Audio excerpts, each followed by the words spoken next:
Assalamualaikum warahmatullahi wabarakatuh.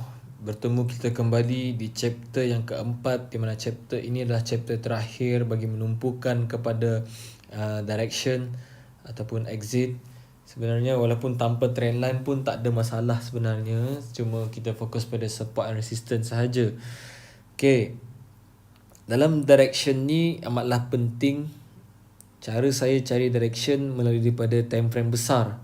Setiap pagi saya akan tengok dulu time frame besar.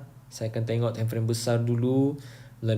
Paling-paling pun minimum at least saya akan tengok seminggu sekali weekly, dan harian saya akan tengok daily. Okay. So apa maksudnya direction ni adalah follow trend. Direction ni bukan follow trend, maksudnya trend lah. Direction. Adakah sama ada direction yang nak sell kah, nak buy kah? Okay, contoh macam sekarang ni. Okay, contoh macam ni lah.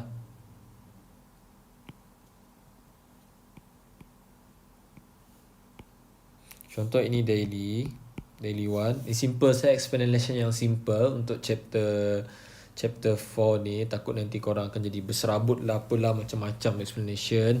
Okay, contoh ini tempat bermula. Tempat bermula ni dipanggil tempat bermula untuk sell zone di sini, di mana dia bermula jatuh dan tempat tu nak datang balik. So bila harga ni current market price, sekarang ni ada current market price. Contoh current market price di sini, CMP lah saya panggil, current market price. Okay, CMP ni sedang menuju ke atas. So maknanya directionnya adalah naik, sebab dia ingin menuju ke sell zone. Okay, contoh maksudnya di sini, dia pernah reject tempat V yang bermula on the left dia ni. Dia reject V ni. Okay, tempat ni bermula naik ni, dia pernah reject bermula naik ni. Okay, so maknanya bermula ni exit dia simple je. Tempat SNR dimatikan dengan SNR yang berdekatan on the first left. Okay, which is di sini tempat di mana bermula jatuh. Okay, faham? So sepanjang dia nak menuju ke, macam contoh macam ni kan,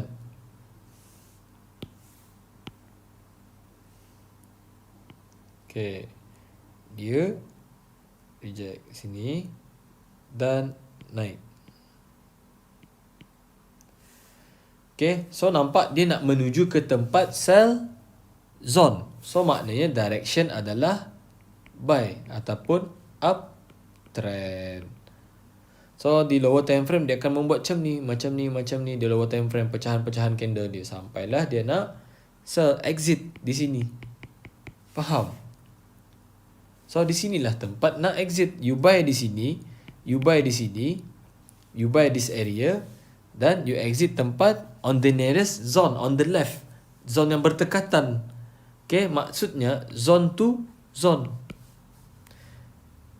You sell sini, matinya dekat bermula. You sell di sini, matinya dekat bermula. You sell di sini, matinya dekat bermula. So zone to zone. Faham? Just to make it simple je. Make it simple, make it simple, make it simple. Okay, faham? Okay, so contoh macam trend line lah ha. Trend line ni, cara marking trend line dia macam ni. Basic trend line. Okay, contoh pakai line chart pun boleh. Mak ni, dia kena 1, 2. Okay, contohnya di sini bermula naik telah pun decline. Bermula naik ni telah pun decline breakout, dan tempat ni sekiranya market sampai di sini dan cun-cun tempat ni ngam-ngam ada trend line. So ini trend line ni boleh dijadikan sebagai support confirmation untuk nak sell. Faham? Sama juga kalau untuk buy.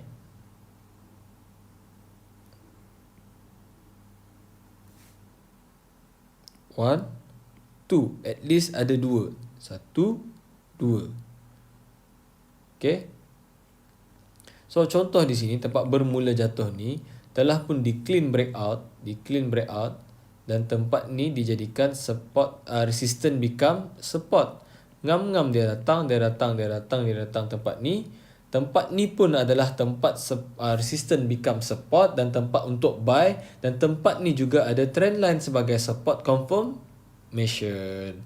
Okay, entry dan entry. So paling penting chapter 3 ini just penambahan dan exit dan direction tadi. Okay, faham? Setakat ni semoga saya ingin nasihatkan di chapter keempat ni, saya nak bagi banyak nasihat lah sedikit.